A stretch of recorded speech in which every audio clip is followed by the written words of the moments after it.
Welcome to Visionary Voices with Dr. Brewer, the platform where purpose meets possibility and where visionary leaders share the wisdom, experiences, and courage that can help us all rise, grow, and lead with greater intention.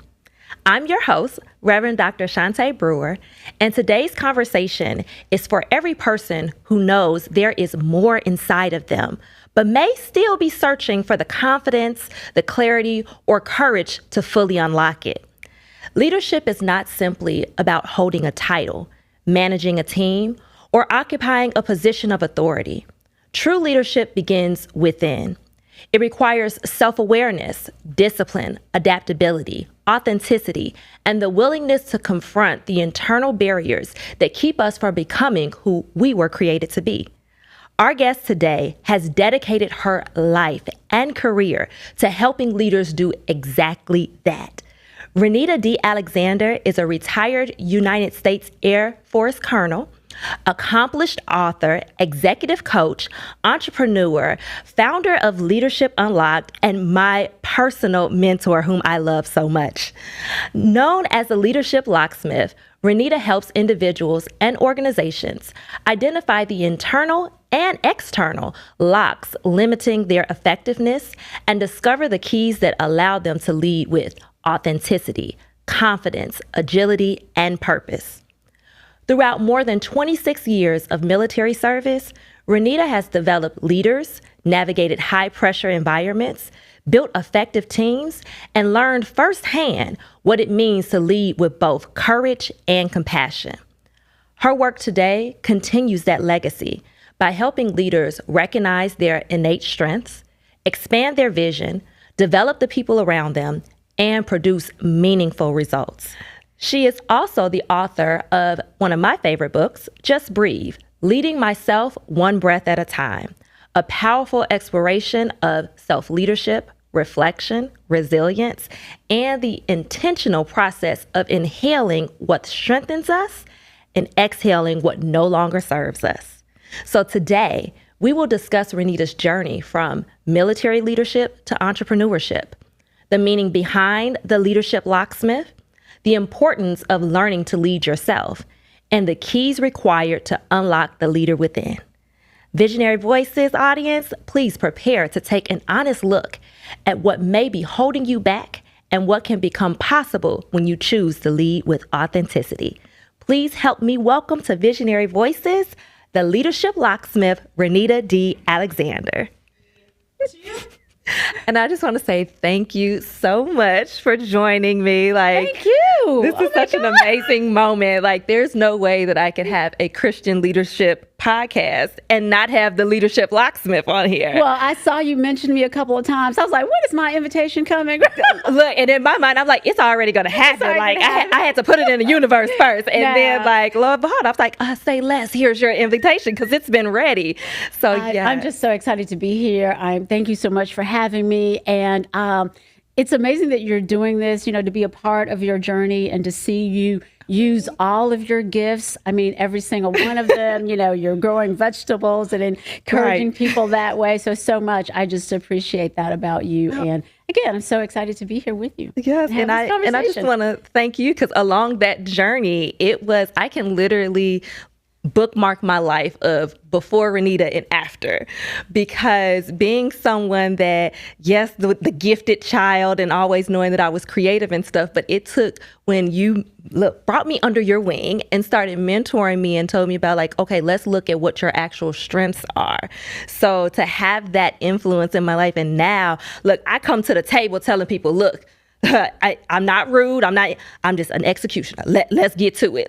3 of my 5 strengths are in execution. So don't come to me if you just a person that you just want to talk about an idea and not bring it to fruition, because chances are while you talking about it, I already made it happen. Absolutely. And it's just in knowing that, then that way I'm able to show up appropriately, which is something else that I learned from you, because I was wondering why do people either some people have this perception of me or this one, and now I'm able to streamline it because I'm self-aware of my strengths, and I can tell people ahead of time, oh, this is why we're bumping heads, or this is where I'm not the strongest in, and I need you to step in. So I just have to thank you for that. And then we have to get into it, but of course, all the breathing as well, because yes, we all breathe, but you ain't breathed right until you breathe with the leadership locksmith. But you're going to understand what I mean by that in a moment.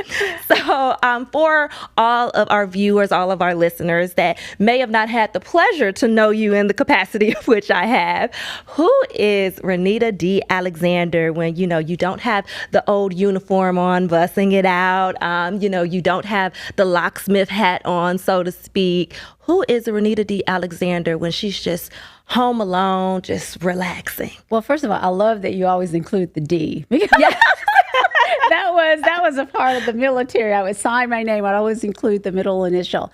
So I am a seeker, a believer. I'm a mother. I'm from a small town, so I grew up in a small town environment. Those are some of those beliefs I had to outgrow. I love to laugh. I love to have a good time. And I'm a traveler, so I'm always interested in what's going on. I've always been a learner. I've always been a reader, and I really believe that affinity toward learning is what has made me successful as a leader, as well as a mentor, a coach, et cetera, of leadership. But yeah, I just like to chill. I love Chicago in the summer. I say travel, except in the summer, because why would you leave Chicago, right? Especially where you are. You literally are downtown, central to everything. Yeah, exactly. So yeah, that's me. That's me. Yes, and I just love, she is so humble, and I love it. But I would also be remiss if I did not give you an opportunity to shout out your favorite football squad. Because, I know it's some people that, they want to say War Eagle in the comments. Well, but yeah, from Florence, Alabama, a alum of the University of Alabama, Roll Tide. So yeah, and a fan. Yeah. So don't always like what's going on in the state, but football team, I'm there. Yes, I try to go to Bryant Denny Cathedral at least once a year. I call it the cathedral where what's the word I use for the fans, but that's not what I call them. Come to worship. Right. Yes. Because I've recently learned that Alabama in football, they do not play. No. Like it is legit. It's a game, but it's not a game. Exactly. Like when we hear most basketball players say ball is life, I now no longer associate that with basketball at all. Yeah. It is Alabama football. Like ball is life.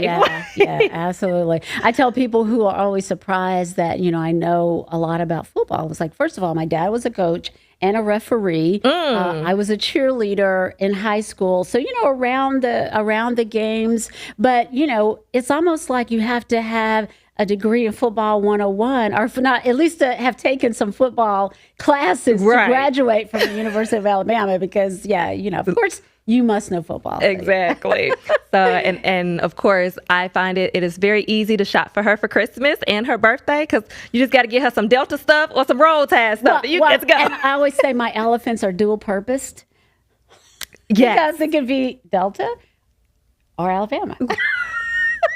And you know what? I was thinking about the fact, because my mother loves elephants, and she always taught me make sure that the trunk is up. Exactly. Yeah, so I was thinking about that, but yes. So that purpose. Look, there we go. Look, that's the leadership locksmith for you. We're going to be efficient with everything and all of the things. Absolutely. So speaking of the leadership locksmith, how did that come about, and what exactly are you locksmithing for all those that come to you? Absolutely. That was a part of some business training that I took, sort of coming up with a way of identifying myself. But really what I do, and what I've always done, is to help people be better, more efficient, more authentic leaders. So the locksmith, I already had the business. I had been in the business, Leadership Unlocked.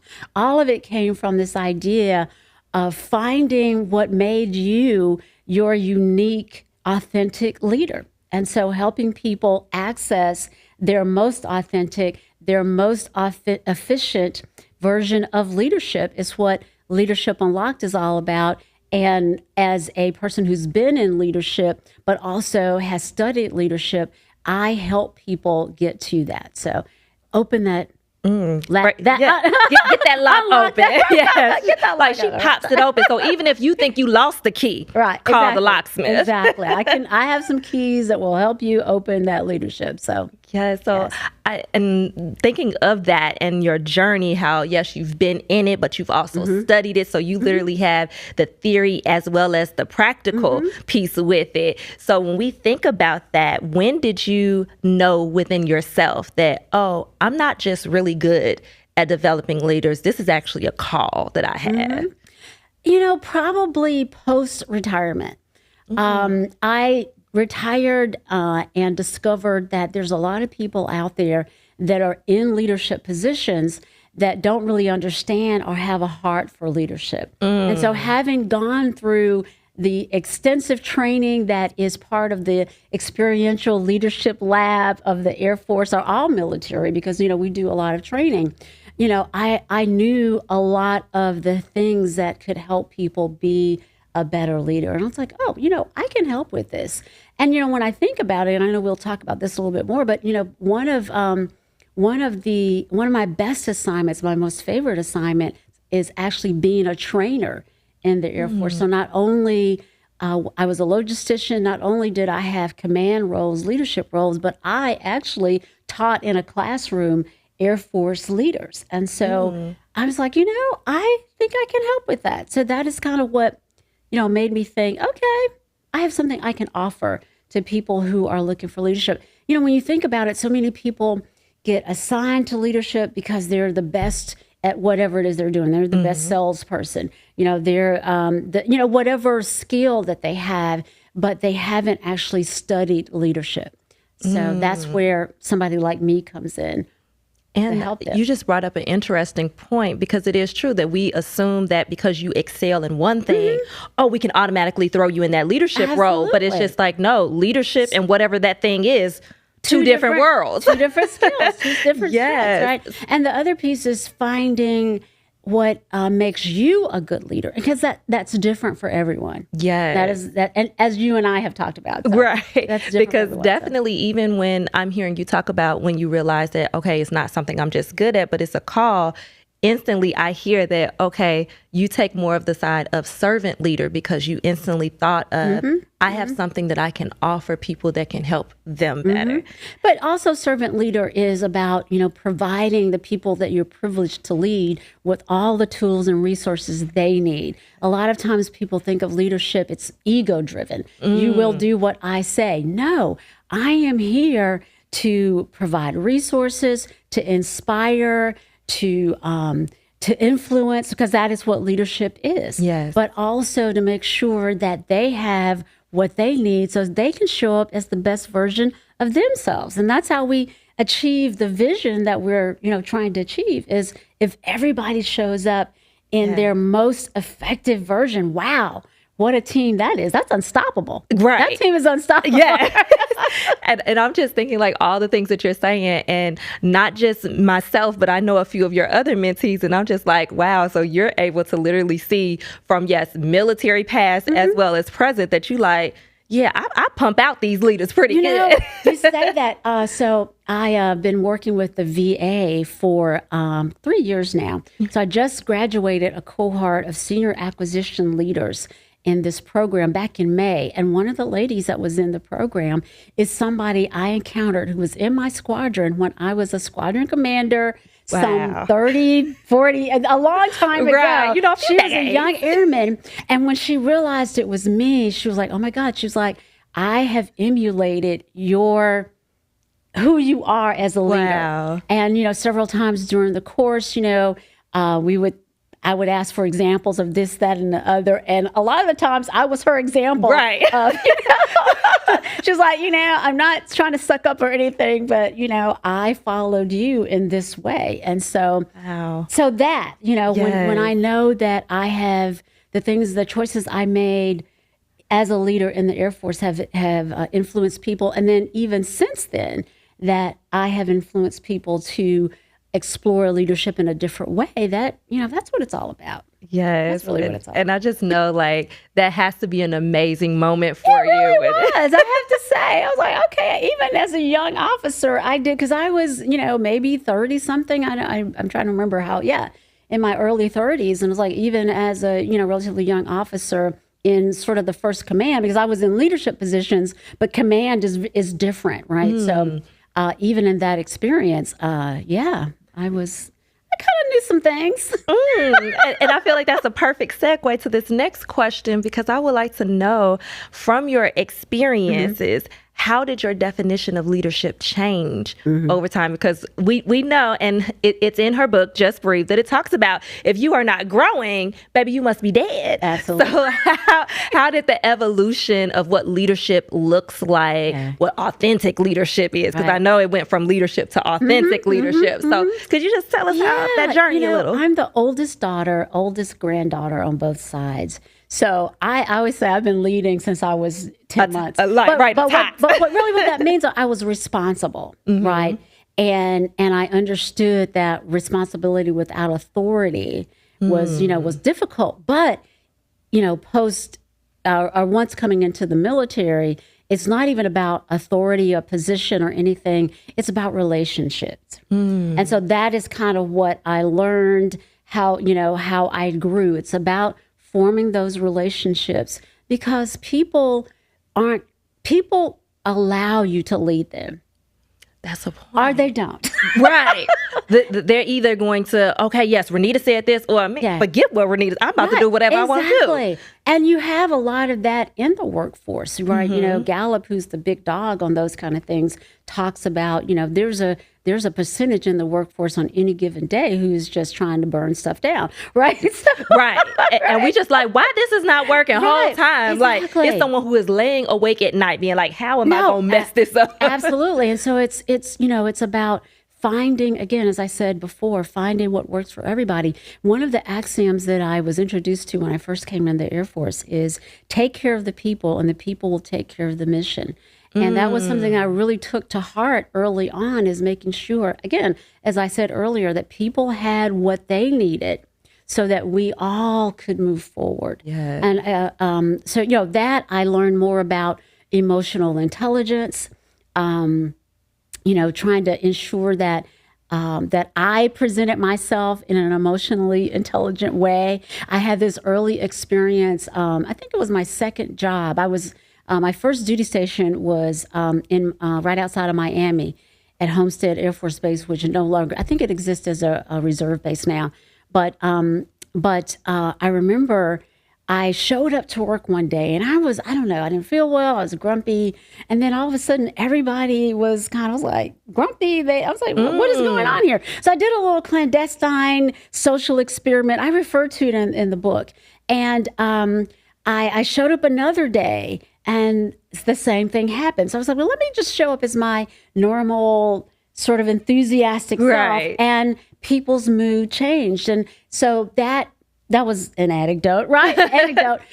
But the research says is that, you showing up positive, appropriately positive impacts how people respond to you, and even or show up in the workplace, because they're looking to the leader. Yes. So that's the other thing I learned. It's like they are cueing off of you. They are showing up, yes, who they are, but also they're looking for cues to the leader. To what, is appropriate, how they should respond to things. So even if you show up and you think, oh, I'm not going to say anything, I'm just going to be quiet, people feel your energy. And especially if you're the leader, because they're looking at you, they're watching you closely. They're watching how you walk into the space. They're watching how you talk to other people. They're watching how you're standing. So everything that you do is being closely scrutinized. And so you just have to be aware of that. So those are, some of the things I've learned along the way in the military and then post-military, about leadership. And again, leaders are learners. You should always be learning about yourself. The hardest thing to know, but there's always something to know. There's always, I don't think you'll ever know it all, right? You'll never know it all. I appreciate people who have a certainty about a lot of things, but again, things are changing. You've got to be willing to change with the information that you gather. Yes. And speaking about how, basically from the top down, we would be remiss if we did not acknowledge that while you were yet in the Air Force, there weren't many people in positions of power that looked like you. Let alone there were also this fantabulous woman that you are. So when you were mentioning like that they take the cues from you, I can only imagine, because me knowing Renita, and she has a very infectious laugh. Like she loves. They probably heard it a couple of times already. Right, but it's just like if you're around you and it's like you don't see that smile, you don't hear that laugh, you like, okay, I got to be on the lookout. Something is going on. But I'm thinking about even in that time that if you have another woman that is under you, even if she's not even on your squad, like I'm sure she's looking to you because, I mean, we don't have to call no names, say no specifics, but I'm sure you dealt with a lot of, let's say, flack just simply because you were a Black ranking woman during that time. Let me just say, one of the things that I knew and really was reemphasized for me post-retirement is rank has its privileges. So I came in as an officer, which meant that, I outranked a large percentage of the military in a given time. And people respond to that. And especially as you gain rank, lieutenant colonel, people stood up when I came into the room, right? And what I understood is that there's things I probably didn't face because of that, which is not to say I didn't face some things, because I always say up until lieutenant colonel, which is the rank right before I retired, that I retired as, I felt like I had to prove myself in every room, right? So to your point, why is this short Black woman? Who does she think she is? Right. She takes up space, but not too much space. So exactly. I don't really know how to handle that right now. Exactly. So yeah, I encountered, some of that, but I didn't let it stop me from doing what I needed to do. And so, yeah, I continued to make rank. It's an up or out organization. You either make rank or you get out. And I was focused on being, again, the best version of me that I could be. I always said I wanted it to be my choice when I got out. I didn't want to be, forced out. Yeah. Forced out. And, I know a lot of stellar Black women officers who got put out because, our body types are different. Maybe they were a little bit thicker around the midsection, right? So, I mean, even maintaining your weight, all of those things, that discipline came into not being forced out for some bogus reason. Right. So, yeah. And even thinking about knowing you and the discipline, how it continues, even though, you don't have to put on a uniform, because she's a bar method instructor as well. You can kind of already see the fabulousness when you look like her and Michelle Obama get arm goes, like right there. But yes, to think about, like, you spent so many years in the military, and while granted, yes, thankfully it was on your own terms, but sometimes people struggle to make that transition. And what are some things that you notice that when someone is in that rut, will say, where it's like, well, I've known myself as a colonel, or whatever their rank may be, or whatever they're doing, I've known myself as this for 20 plus years, and we know that there's some locks, there's some barriers, there's some things. What are some things that they have to release in order for them to be able to literally move on? I mean, you have to be open. You can't hold on to the roles that you have been in, right? So I was able to I wasn't too caught up in being the colonel. I mean, it was great. I deliberately left government service. That was deliberate and intentional, because I didn't necessarily want to have that follow me. Although in retrospect, it's not such a bad thing. It's not such a bad thing. But I didn't want to be caught up in that, I guess, that still wearing that rank.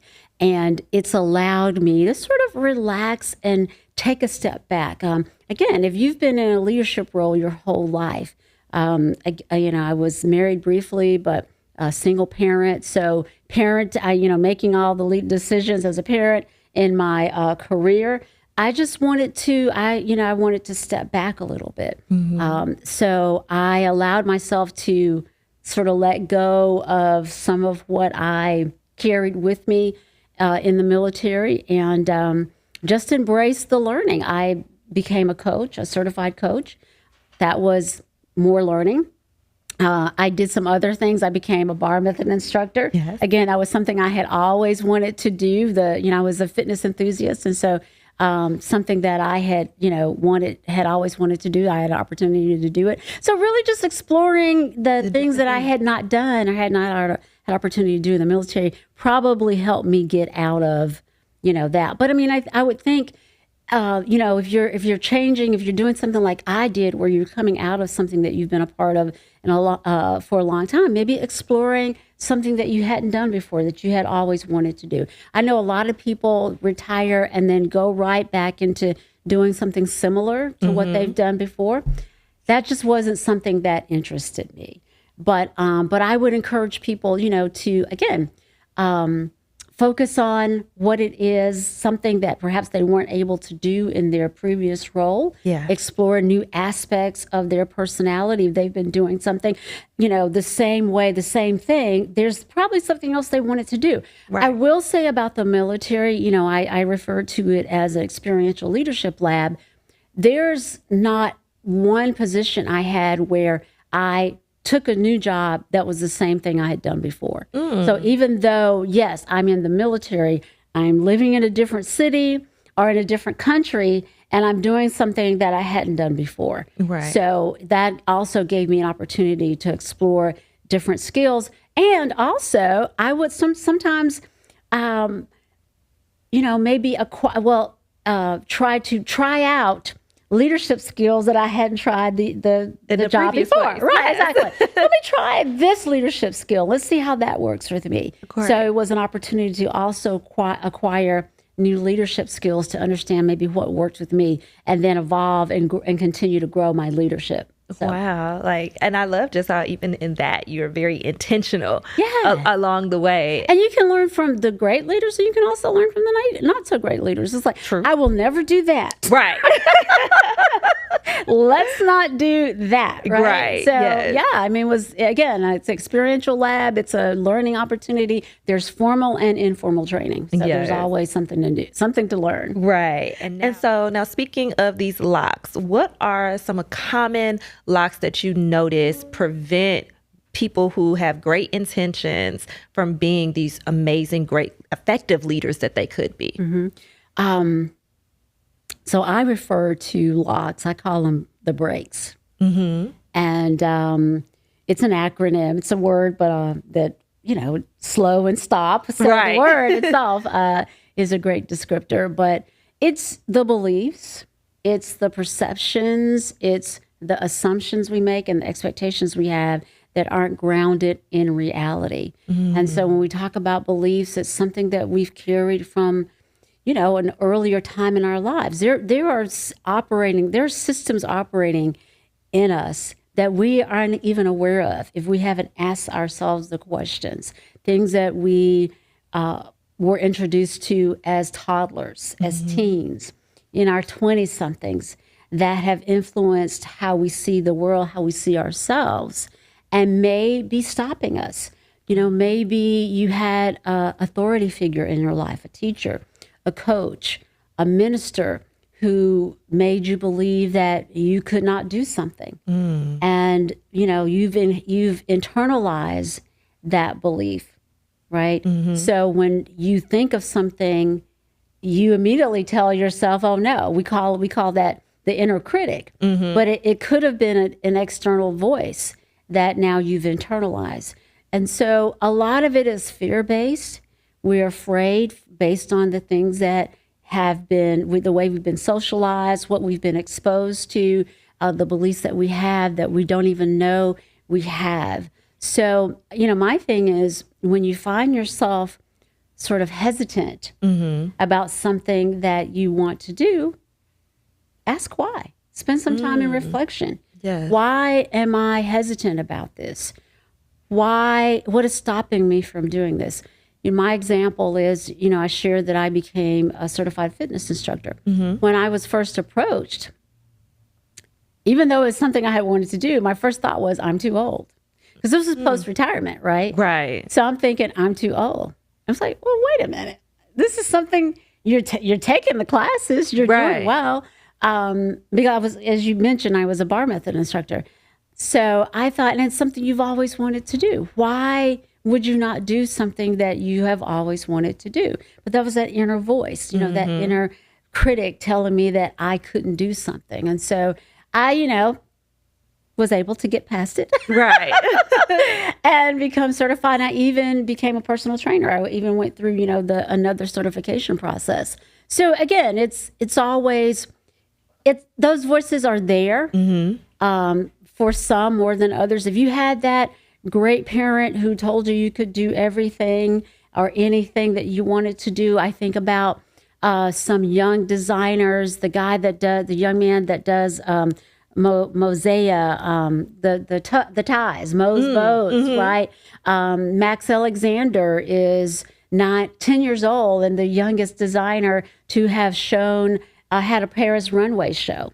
Right. So he had parents that encouraged him since 4. The same thing with Mo. He had parents that encouraged him at a very young age. I think 9 is when he wanted to go into business. So not everybody has that. True. So, sometimes you have to encourage yourself. You have to go back and help yourself get past those locks, those barriers, those things that are stopping or slowing you down, and ask yourself why you're allowing something to slow you down if it's something you really want to do. Again, there's always, I talk about this, there's always going to be some resistance, right? But just keep moving forward one step at a time. Find out what that first step is. Find out what resources you have. Find out what, the people that are around you have. How can you access and create teams from your friends? There's people out there, I think about how you and I first started working together. Yeah. Your ability to come up with the visuals, all of the early visuals are you from Leadership Unlocked, as I was stepping into new something. So you help me, I help you discover something that you are really good at. So there's people around you that have some skills and gifts that you might need. And then if there's something that you do need, go ahead and get it. Maybe it's a class. Maybe, there's some training that you need to go and be able to do the thing that you want to do. Right. But it all starts with, being reflective, taking the time to explore why. And literally taking the limits off of yourself. Absolutely. And I think, and only you can do that. Right. And I think it's amazing that, like, first off, you're so authentic and open about it, because it's like, yes, we have a lot of people that even I'm beginning to notice now, just getting ready to get into, I guess, the midlife situation or whatever. That it's whatever you call it. Right. That's why I say situation. Maybe 50 for you if you plan to live to 100. Right. But it's just like to hear now I'm starting to hear even my own peers start to say things like, oh, I'm too old for that. And I'm just like, I don't care if it's going to jump in a ball pit. If that's what you want to do, like, you just got to deal with the consequences. My saying is, you're too old when you're dead. That part, yes. Like, then, okay, yeah, you officially missed your time. You missed your but other than that, I think, like you said, it is about breaking and saying, like, you know what? No, why am I limiting myself? If there's something that I want to do, let me go do it. And that you're called to do, because you wouldn't have the thought if there wasn't something on your life to do that. You wouldn't have the dream, the desire. None of that would be there. Right. If you didn't have the calling or the capacity. That part. Right. You can do it. I mean, you think about who, God called. They didn't have the capacity. Right. Or they didn't think they had the capacity. Right. That part. Exactly, they didn't think they had the capacity. And Jesus was like, I see something in you. Right. Absolutely. And even what we consider to be the degenerates that he met with, he like, no, I still see a calling in your life. I still see a gift that you can have. So I think that is an excellent point that, yes, we have to. Oh, and you mentioned something else too that we have to tap on just a smidge. when you talked about that, sometimes you had, because we already talked about that leaders have that influence, that it literally could have been someone that had an influence over you, but it was a negative influence. Absolutely. And how can people go about being able to look at a particular leader in their life or influence and be like, oh, I might need to disconnect from you? And sometimes, yes, sometimes if that person is still in your life and still being a negative influence, not everybody can be on your journey with you. Everybody can't go. Everybody can't go. Or you limit access, right? So not everybody can have the same level of access. Not everybody deserves the same level of access. And that's okay to have those boundaries, those rules, because again, you are the only one that is responsible for you. I don't care, you are the only one. I'm the only one that can, make Renita happy, that can help Renita achieve what it is she's supposed to achieve. Now, I'm the driver of that. I used to tell my young officers and airmen, yes, I want what's best for you, but you are responsible for your career. You got to help me write this report about you. You know what you accomplished, right? I'm going to help you write it. I'm going to make sure I say great things, but if you're not keeping a record of the things that you do to give to me when it's time to write a evaluation, what is that saying about? Yeah. What is that saying about what you want?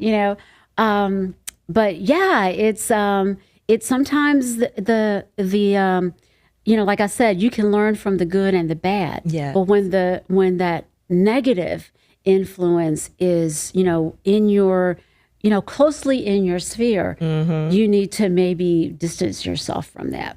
Yes. And also, looking back and, discovering that maybe there were people in your life that said things that weren't necessarily positive about you. It's not necessarily about blame. I think people get caught up in this idea of, oh, you're, criticizing. No, I'm trying to heal myself. I'm trying to move forward, right? Sometimes that helps to know where that came from. Yes. Not everybody needs that. I'm the person I want to know. But not everybody, it's like, okay, let's move forward, right?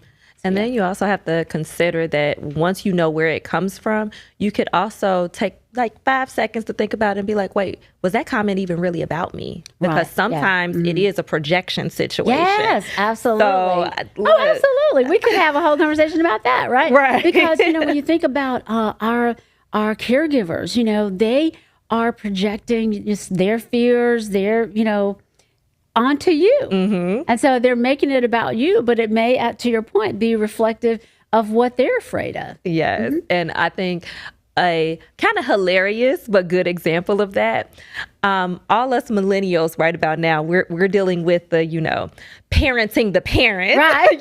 Yeah. And these baby boomers, I like, well, not listen. Like, for all of my, y'all know what I'm talking about. Parents just do not want to listen. But it makes us think back that we're literally projecting because we know how they were with us.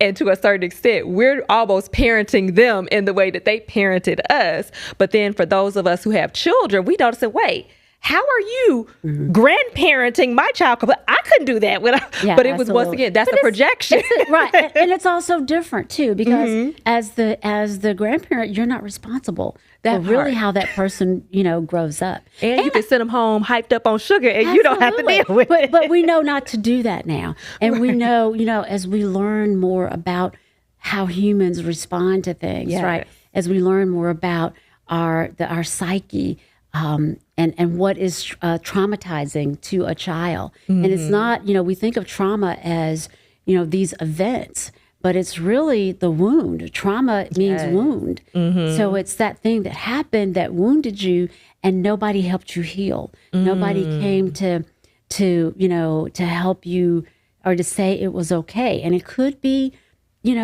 something that was said to you. It could be maybe you were emotionally neglected as a child. Yes. Nobody was there to tell you things were okay, or you got upset and nobody comforted you. That is trauma. That is traumatic.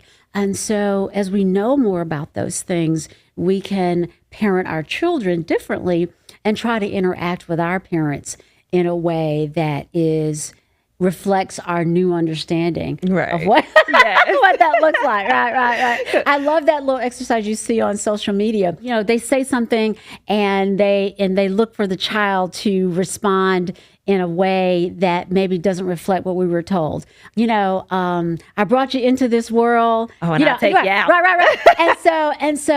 And then the child says, I brought you into this world, and the child says to love you and to love me. And it's like, oh my God, you know, we're not, those parents, they're not passing on. Right. We broke the cycle. We broke the cycle, right? Exactly. And so we know that those things that we were told weren't necessarily positive. Exactly. But they weren't exactly positive, but some might even say they still were effective. Because it was some things that it's just like, to this day, me and mama like this, we besties, but it's still that boundary that is like, oh wait, no, I remember. Right, absolutely. So what would you say happens when a person receives a leadership title before developing that emotional intelligence, that self-awareness, and that character that's required to carry it? Yeah. I used to see that in the military sometimes. You know, you'd see people get promotions. It's like, and you just like, dear God. Yeah, exactly. Like, they do a really good job. But yeah, sometimes people slide through the cracks. What you often see is people who may be effective in the short term, but aren't able to sustain it. And it's, again, sometimes doesn't stop people from, you know, going up the ladder, failing forward. Right. We do see that, and we're not going to act like it doesn't happen. Right. But you're going to have a leader that people don't necessarily trust. Right. Maybe they follow because they have to. You know, eventually it will limit how far the organization can go. Yeah. Right. Because if you haven't taken the time to develop who you are, to understand who you are as a leader, then, you know, if you're just emulating somebody else, you know, you don't understand that how you influence, again, is based on relationship, and relationships are based on trust. Relationships are based on feeling psychologically safe with that person. If none of that is there, then it does undermine your ability to be an effective leader. So you may be in a leadership position, but you may not be effective. Yes. And when we think about leadership, I always hear you talk about that leadership begins inward first. So when we think about, you know, just breathe, leading oneself one breath at a time, what would you say, or why would you say that self-awareness and self-leadership is the foundation for any effective leader? Absolutely. You got to know why you're doing what you're doing, right? You have to know, I say, what your tests are, what your triggers are, what your values are, how emotionally intelligent you are. What do you believe about leadership? You know, do you think that you have to make all the decisions as a leader? Or do you understand that the best decisions are made when you have other perspectives that are influencing that decision? So it's important to understand all of that before you go in to leadership. And so when you have that self-awareness, you can lead from not only an authentic place, but a confident place, because you know who you are. So it impacts your confidence, and it impacts your influence, which is what leadership is. It impacts your effectiveness. But yeah, I always start there. Whatever I'm doing is like, you got to start with yourself, leading yourself. And again, that requires the self-awareness, the discipline, right? You know, all of those things, not just knowing yourself, but taking the time to develop who you are, you know, discovering that gap. So it's like, here I am. Okay, here's perhaps where I want to be based on some leaders that I have seen that I want to be like them. So where's the gap? Where are the gaps? So what can I do to develop into that person, close those gaps, and be that effective leader that I want to be. Yeah. And so that's where I come in. Right. That's where the a locksmith leadership come coach, in and I come in and say, let me unlock these locks you. real You know, quick. let me help you develop that. You know, Yes. let me share some leadership principles with you. Let me just let's discover together what it is, who you are, and then what it is that you want to be and do, how you want to show up as a leader. Yes. And one way, and I know I always laugh because I've just accepted at this point, I'm just super churchy, like just churched out. But like, I remember when I was explaining your book to one of my friends, when I was like, you have to get you a copy. And when I was breaking that down to them about the leading yourself one breath at a time, and they're like, well, what if you're not in a leadership position? And I was like, sweetheart, what do you mean? Because I was like, at some point in time, you don't know the time nor the day. You are going to have to stand, and it's like you are the corporation and you're getting an audit. So you are the leader of this corporation that is yourself. And I was like, now you're going to have to you're going to have to answer for every decision that you made. Yeah. So you better lead yourself right one breath at a time. Go ahead and get this book and then make sure that you breathe in, you inhale and you exhale. And it was like, they just laughed at it. I was just like, no, like it works. Like, and I think sometimes we forget because, commonly we have a lot of misconceptions about leadership in and of itself. But I think sometimes too often we think leadership is only in a boardroom or only in a meeting. It's just like, no, exactly. Yeah, leadership happens, period. And I think back to one of those old sayings that my grandmother used to say, and I definitely know in Eastern culture, they have it a lot where they talk about as soon as you step out of this house, you represent this family. And so even then, even when you think back, even though we didn't have the words for it culturally, I think we've always had a thing where it was leadership. And yeah, you were a leader, but you were still also following another leader. Now, whether or not that leader was good or bad, that depends. It's situational, but nonetheless, like, yeah, so I love that. Yeah, even if you're not leading anybody else, you are leading yourself. You're making decisions about yourself, how you're going to leave, how you're going to live, how you're going to show up, how you're going to spend your time. Are you going to follow the purpose that's been given to you? Or are you going to allow the fears to stop you? Right. So that's all leading yourself, right? Yes. And when you are in a position to lead a team, who do you think they're watching? And if you're not leading yourself well, they know that. The people that you're privileged to lead know that. Because that's when they don't have that trust, because they know, oh, there's a facade that comes on when they're in front of me. But, I seen them, acting a plum fool right outside the door. So it's like, why should I trust you when I know what it is? Why should I trust you if I've caught you up in several mistruths or what have you? And that's where all the training comes in, right? So sometimes, as a leader, something happens and we want to do maybe the satisfying thing and read somebody or, go off. But not only is it's going to affect the person that you're dealing with in right then, right? The people around are watching. Yes. Right. The people around are watching. Oh, that's how you deal with someone who's made a mistake.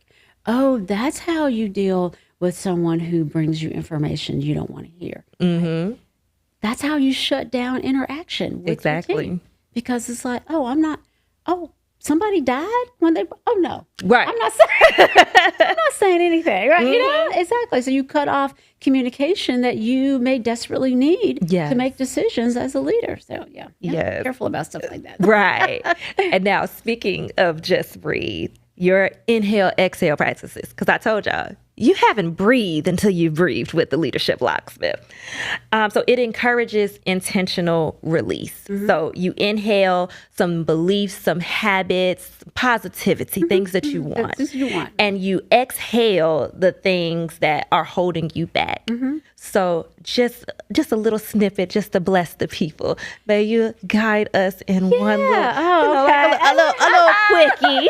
Well, to your point, I encourage people, again, to inhale what they want to keep and exhale what they must relieve, whatever that is. And so one that I use a lot is, first of all, it's just preparing yourself to, be able to do that. Planting your feet on the floor, sitting up in your sit bones so you can inhale and exhale and engage all the apparatus, all the muscles, all the core that are involved in your breathing.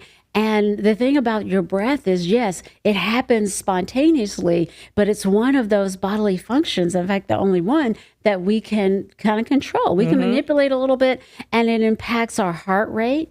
It impacts our mental clarity. Our entire nervous system. Nervous system, all of those things. And so, I encourage people, I think the one that I use probably the most is to inhale calm and exhale chaos. And so wherever you are, do that, right? Yes. Sometimes just the breathing itself, when I do breathing, I call it sort of grounding and centering before I do any kind of webinar, either live or virtual. And, just to be focused and present in the space that you're in, because you can't breathe in the past or the future. Right. So when you're breathing and you're paying attention to your breath, you are in the present. And even that paying attention, often, without any slowing or stopping, because I do a box breath where you inhale, hold, exhale, hold for the same counts, right? So, but without even doing any kind of manipulation like that, just the awareness usually calms you down. Yes. Yeah. And once again, me being churchy, I apologize.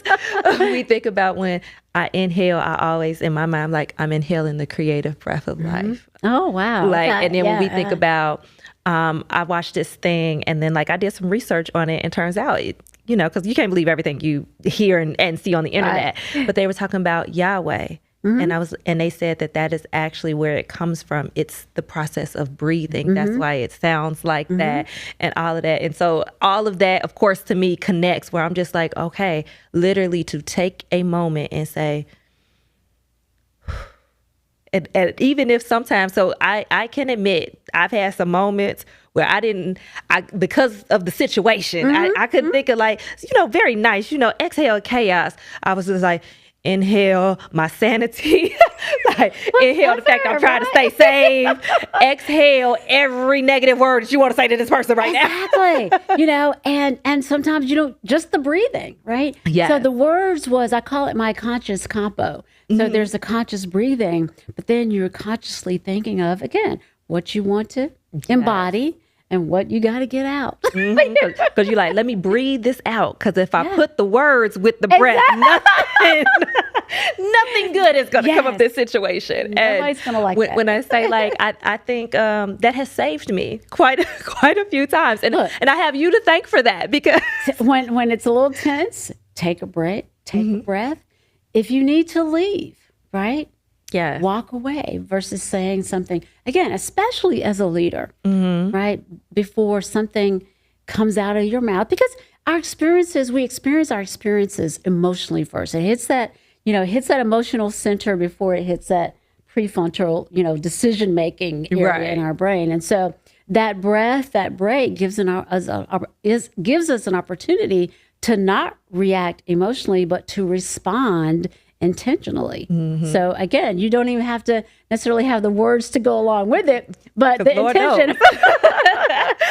I laugh, even children that I teach, they have gotten to the point that if they see me literally just be right. And they say, oh, Miss B, she breathing. And they know if they say she breathing, everybody sit down, everybody get quiet, because it's just we know we done messed up. But nonetheless, to have that conscientiousness, or the metacognition of think about what you're thinking about. Thinking about what you're thinking about. And it's okay, what you thinking about?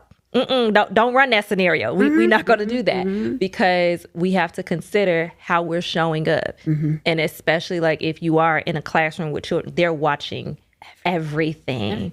And I have to be intentional no matter how I feel, because I have to have that moment. And one thing that I wear with a star of pride, and I feel like I have you to thank for that, as well, is the fact that even my close friends, they'll sit there and say, they was you are one of the most logical people that we know, because they're oh, you were already logical, right? You're logical. but it's the fact that now I have so the moments that I would have that emotional break that I'm, Okay, and now this is how we're going to proceed. Give your brain an opportunity Yes. to respond in a way that's intentional, the way you want to show up. Exactly. We often confuse authenticity on the workplace with just doing whatever we want to do, right? What is it? How do you want to show up? What are the decisions you've made about how to show up in the workplace, right? Okay, so something happens that is not to your liking. How do you want to show up in the workspace? Give yourself a minute to remember what that is, so then you can respond accordingly. Yes. Not everybody should get an opportunity to rile you up. That just speaks to me that you're not in control. Well, you're going to give somebody else the control of how you show up? Oh, no. You don't get to control I don't give you that power like that. I'm not going to give you that power, right? And so, again, that's where that self-awareness, all that stems from that. And now thinking about that, how you show up, when all is said and done, what would you like Renita D. Alexander's legacy to be? Because you've already done the groundwork. There's no way that the name Renita D. Alexander will not ring years and years to come. I mean, the other people that I have mentored, I mentioned the lady that I encountered in the cohort. Vanjie Miller is her name. She was Vanjie Turner back in the day.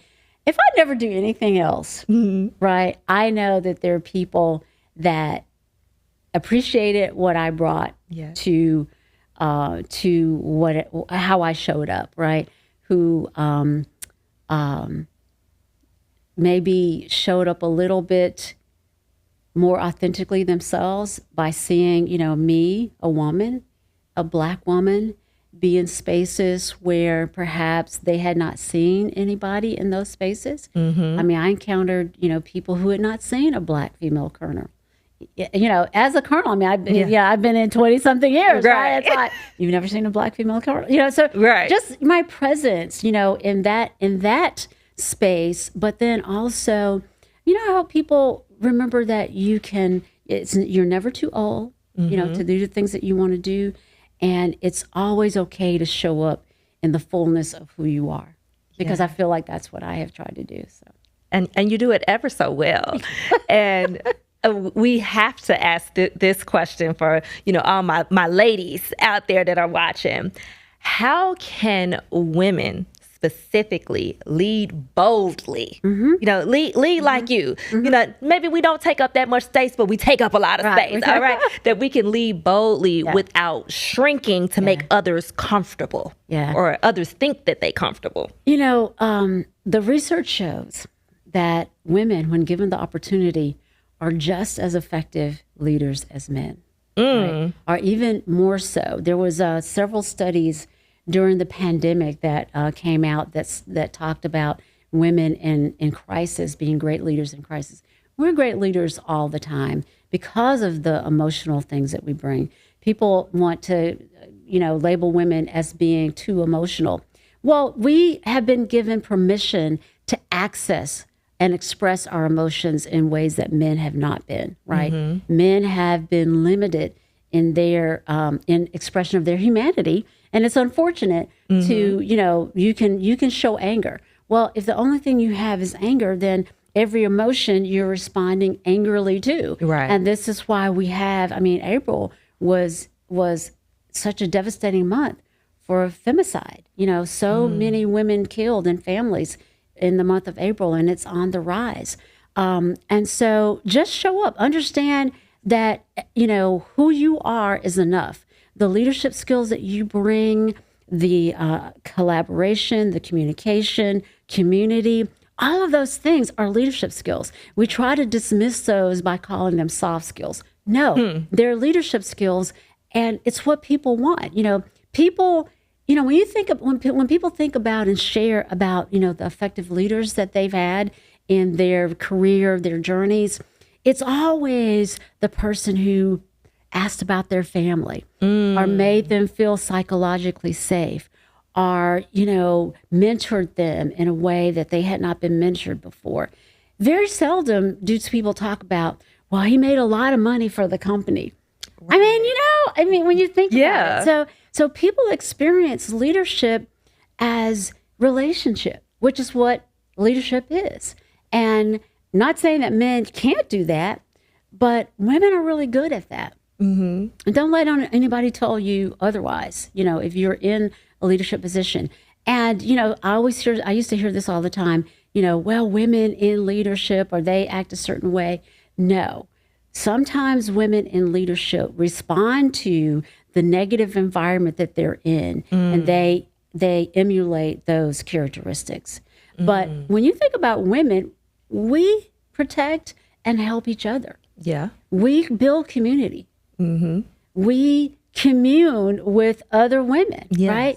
And so we're not enemies, and we don't have to be enemies in the workspace. True. So yeah. So ladies, look, you heard it from right, the leadership locksmith herself. You have something special, and it is not less than any man's.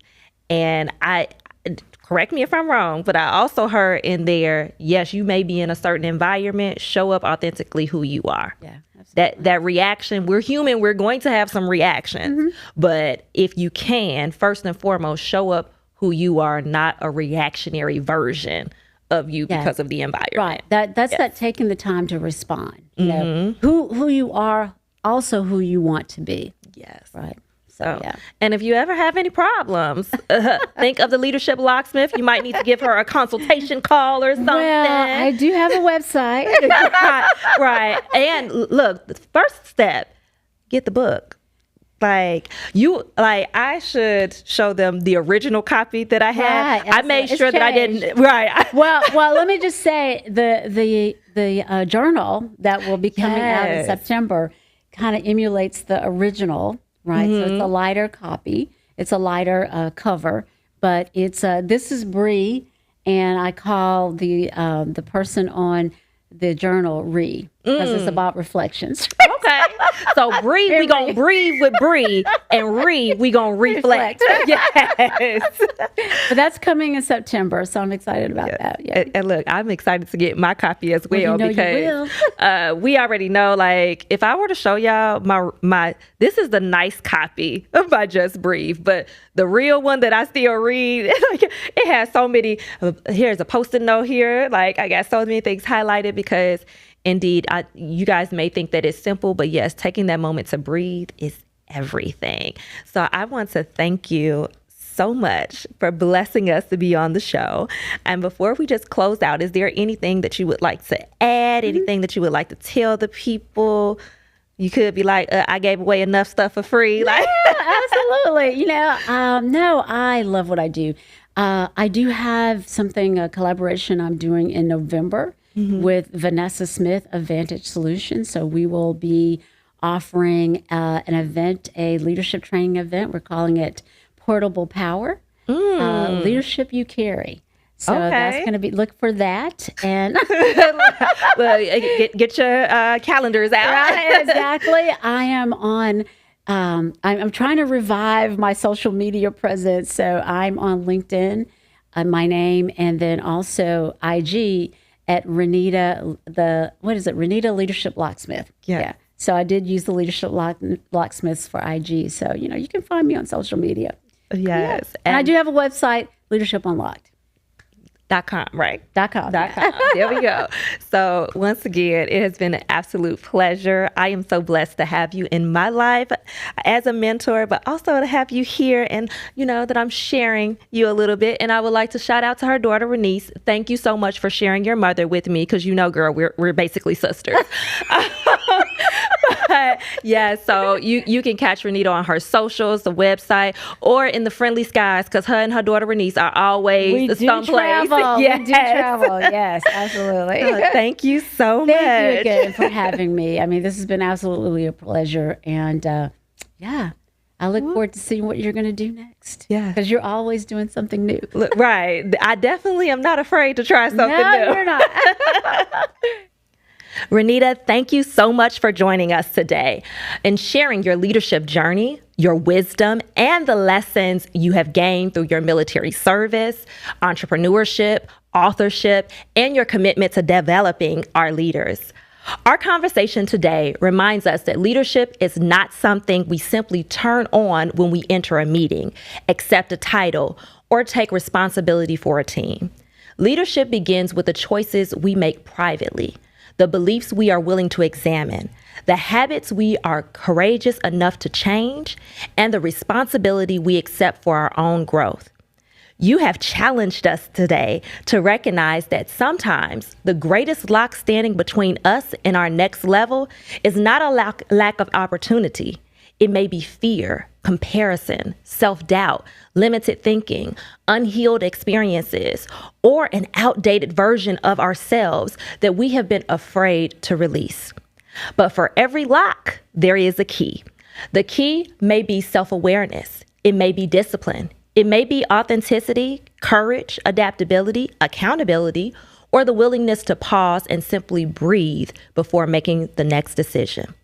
To everyone watching or listening, I encourage you to reflect on this question. What is currently locked within you? Is it your voice, your confidence, your creativity, your ability to lead, your willingness to begin again? Do not allow what you have experienced, what others have expected, or what you have previously believed about yourself keep you from becoming the leader you were created to be. Take time to lead yourself. Inhale courage. Inhale clarity. Inhale purpose. Inhale the truth of who you are becoming. And then exhale fear. Exhale comparison. Exhale perfectionism. Exhale every belief that tells you that you are not prepared, qualified, or capable of taking the next step. Renita, once again, thank you so much for being on Visionary Voices and reminding us that authentic leadership is not about becoming a copy of someone else. It's about discovering, developing, and confidently using the leadership gifts already placed within us. Visionaries, please be sure to connect with Renita D. Alexander, explore Leadership Unlock's work, read her book, Just Breathe, Leading Myself One Breath at a Time. Remember to like this episode, share it with a leader who needs encouragement, subscribe to the channel, and turn on your notifications so you never miss a new conversation. This has been another powerful episode of Visionary Voices with Dr. Brewer, where we amplify the voices, journeys, and wisdom of people who are transforming lives and creating pathways for others. Until next time, keep seeing the vision, keep doing the work, and keep using your voice to unlock possibility in the world around you. I am Dr. Shaunté Brewer, and we will see you on the next episode of Visionary Voices. Thank you and God bless. Visionary Voices, where your